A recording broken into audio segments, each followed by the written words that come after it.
So Wu Tang Clan never got to work with Drake. They never got to make a song with Drake. Method Man actually explains why this is. Let's go. And now that we broke the ice, y'all already know what we're doing. Hey, I appreciate everyone who subscribed in the last 24 hours. Hey, shout out to you guys. And if you guys want to become a part of this wonderful community, all you guys got to do is hit that subscribe, hit that like button, comment down below. Let me know what you guys think of this video. Also, go ahead and share this with your family and friends. Also, hit that hype button for me. Do that shit. That's how it looks. Also, go ahead and hit that noti bell wherever the fuck it is. So that way YouTube can let you know whenever I drop another video. Now, Bill has this video for us. We're going to go ahead and check it out. Shit. Let's just get straight into it, man.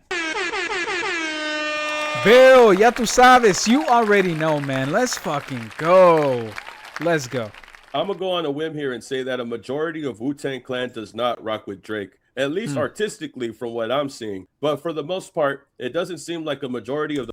Also, go ahead. The link will be in the description for all those who want to go and check out the Ville's channel. Hey, the Ville, y'all already know. I react to a lot of his videos. Y'all go ahead and click on that link so that way you guys can go ahead and subscribe, like, comment on his video as well. And if you guys want to watch it interrupted, just you guys can go ahead and just switch over to that video. Now, let's fucking go. The Wu-Tang members actually rock with Drake at all. They had an opportunity to get on the song with him, and a majority of them had said no for their own personal reasons. Now, some has spoke up for Drake, such as RZA, but Method Man had did an interview recently with Carmelo Anthony where he explained why he didn't want to get on the song Wu-Tang Forever that comes out on Drake's album, Nothing Was the Same. In this interview, he explains the reason why he didn't want to get on the song. But before we get into that, I just want to let y'all know the history of this song and what other Wu-Tang members had said before Method Man had came out and did this interview. Now, the first thing that I want to address when it came to this song and Wu-Tang Clan was that a lot of the fans, specifically to Wu-Tang, didn't really enjoy the song because of the context of the song. They felt like it didn't really have anything to do with Wu-Tang, especially because Wu-Tang is not on it. The only thing that resembles anything of Wu-Tang is the title and the sample from It's Yours, which could be played in the background very vaguely. But other than that, the lyrics that Drake is singing on the song really don't have any meaning towards Wu-Tang Clan necessarily. So when fans started to feel like this song didn't really pay homage correctly, people reached... When Drake released his Nothing Was the Same track, Wu-Tang Forever, there was a significant criticism from Wu fans and others that the song does not properly represent the legendary group. 100% facts. Out to Wu-Tang Clan to see what they would say. RZA was one of the first to speak in regards to the song when it came out. He said that Drake sent me the song because they couldn't clear the sample. So I did it myself, personally, for free of charge. The fourth track on Drake's third album was inspired by... Drake sent me the song because they couldn't clear the sample. So I did it myself, personally, for free of charge. The fourth track on Drake's third album was inspired by Wu-Tang Clan's It's Yours off the New York rap collective 1997 double album Wu-Tang Forever.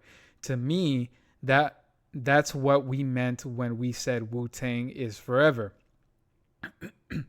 We didn't think we were going to live forever.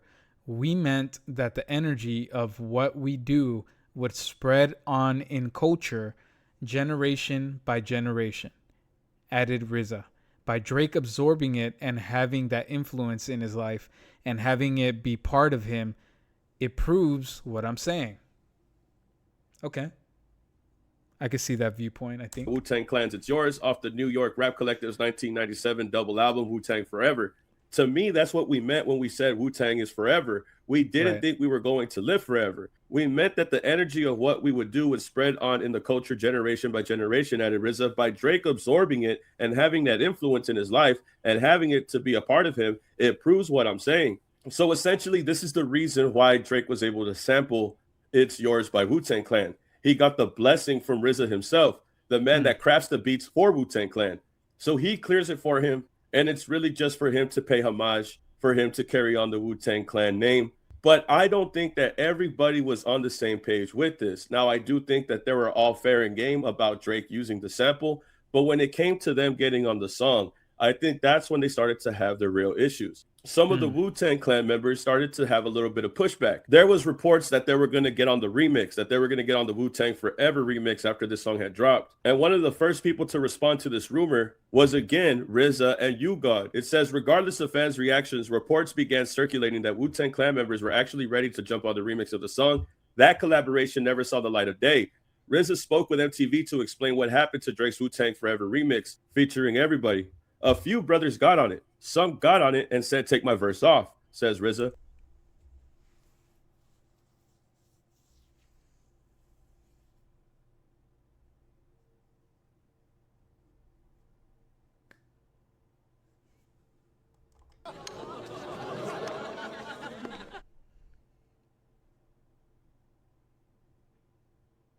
Why did they take why why did they take themselves off of the remix? A few brothers got on it, some got on it and said take my verse off. We were in Europe on tour, so everybody's chi energy wasn't 100% up to par. You got added that the crew received the track at the last minute and he only had about 6 hours to record his part. He also states the subject matter he wrote did not mesh with the topic Drake covered on Wu Tang Forever. At the time, I wasn't feeling womany. I was feeling hard as nails, says You God. He was talking about something totally different. We were on Europe on tour, so everybody's chi Oh, energy man. wasn't 100% up to par. You got added that the crew received the track at the last minute, and he only had about 6 hours to record his part. He also states that the subject matter he wrote did not mesh with the topic Drake covered on Wu Tang Forever. At the time, I wasn't feeling womany. I was feeling hard as nails, says You God. He was talking about something totally different. So before Method Man does this interview with Carmelo, there's Oh, already man. been Wu Tang Clan. Hey, so you're saying that Drake's energy feels womany? Oh, shit. Hey. A lot of people say that. You're not the only person that says that. Oh, man. And members already talking about how they weren't feeling the song when they heard it. They weren't feeling the lyrics in the song and what Drake was talking about. Specifically, You God saying that it felt too womany, which has a good point because in the chorus and in the intro of the song, Drake is talking to a woman. And it doesn't really make sense with the song title. I thought we were talking about Wu Tang Forever, but you're here singing on a beat, harmonizing to a woman when you know you just named the song after the biggest rap group in history. One of the And you see that it never made sense to me. And I even took that fucking song out of my memory. That was one of the songs where I was like, this doesn't make sense.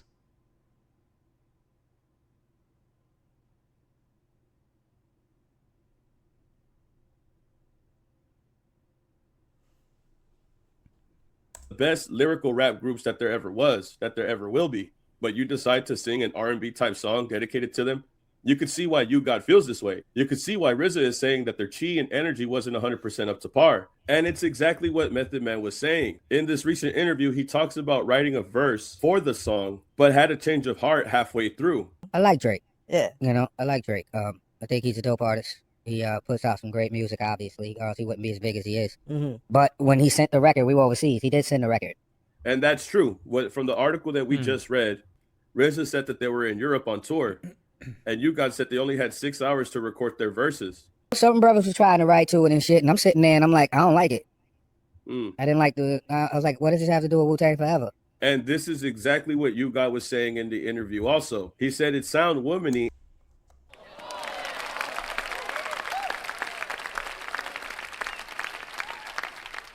If your legacy was built on lyricism, if your legacy was built on a masterclass of what hip hop is supposed to be.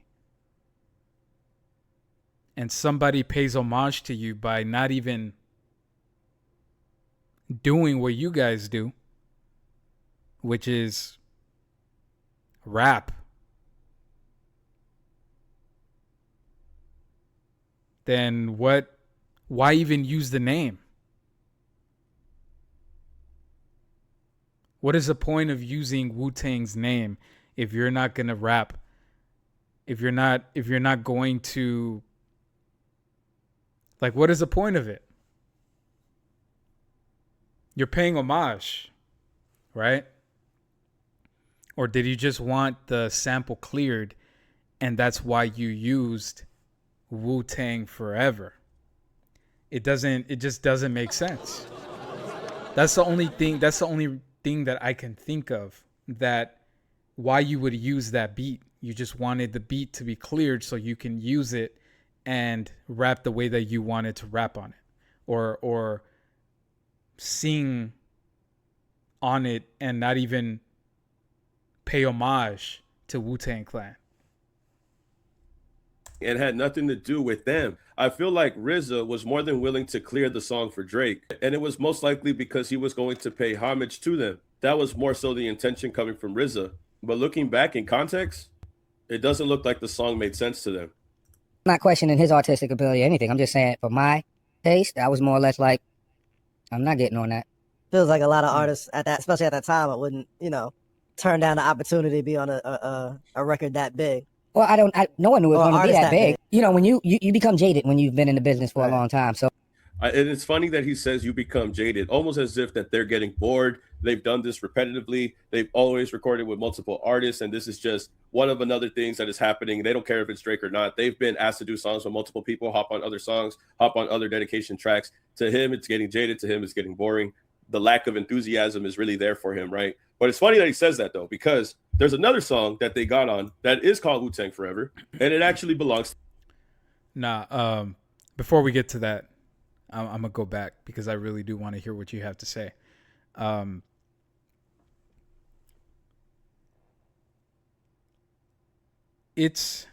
do see how somebody can get, like, you've done this for so long. You've gone and you've rapped for so long.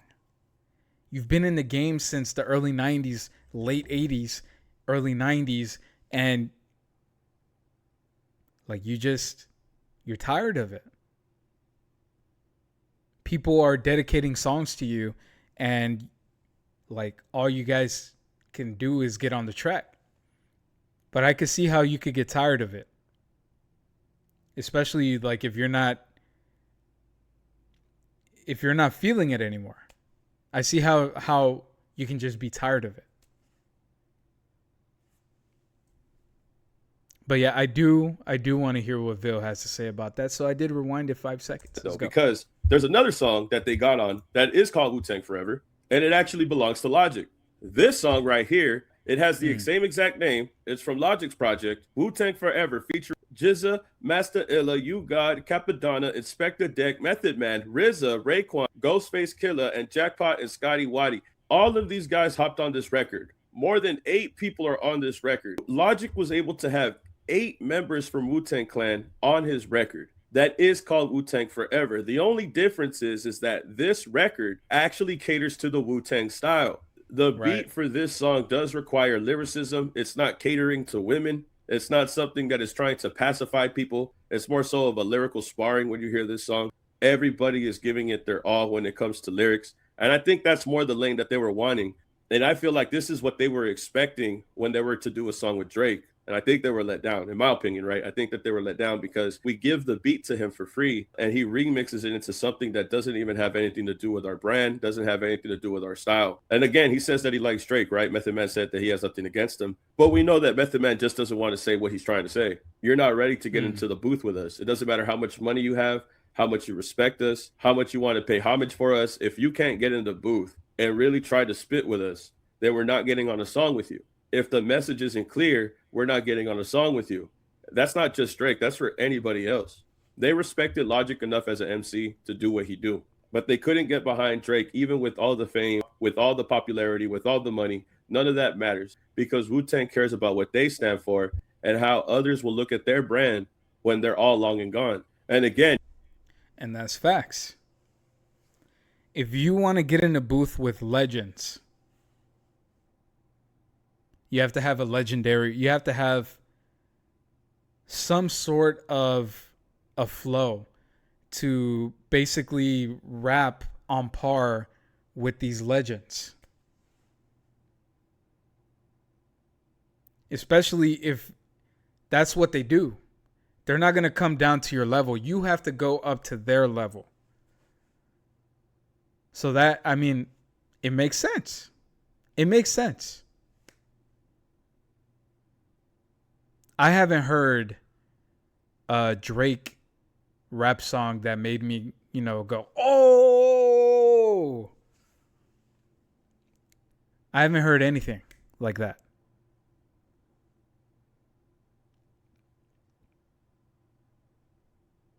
I haven't heard any of his lyrics that made me feel like, holy shit, this motherfucker can rap.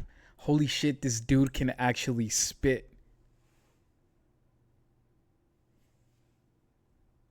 you could take a look here. RZA, You God, Method Man are the people who've talked about being on the other record with Drake. But here, all of them are doing a record with Logic by the same name, Wu Tang Forever. It's clear that they rather mess with Logic than mess with Drake because they know that Logic is actually going to be on the same page as them. Especially for me, y'all. right, right. So for me, it's like big artists or not.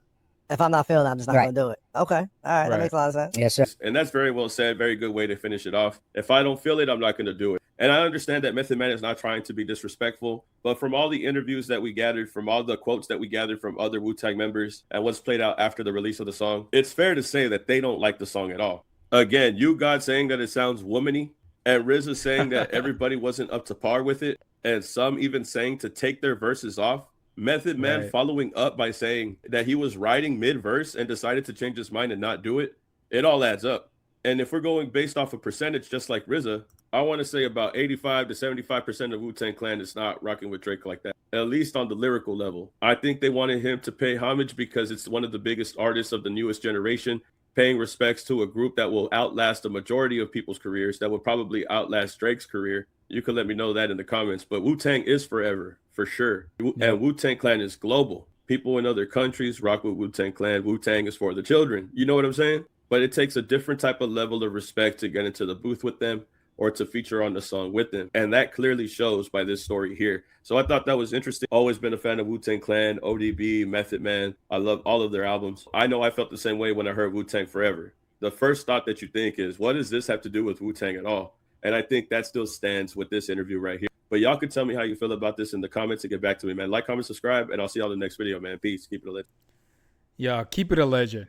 Keep it a legend. Hey, W video, brother. As always, as always. Hey, let me know what you guys think in the comment section. Let's talk about the closing thoughts. Let's have the closing thoughts. Let's go. Closing thoughts. I think that in order to rap with legends, you have to have a legendary flow. Plain and simple. I think that, they don't have to get on a song with you, especially if they don't constantly do music. They pick and choose who they want to have exposure with, so they don't have to get on a song with you. And it makes sense why they all decided not to be on that song with you. It makes sense. It does make sense. Let me know what you guys think in the comment section. Go ahead, like, comment, subscribe. Go ahead, hype the video as well. Go ahead and do what you guys do best. All right?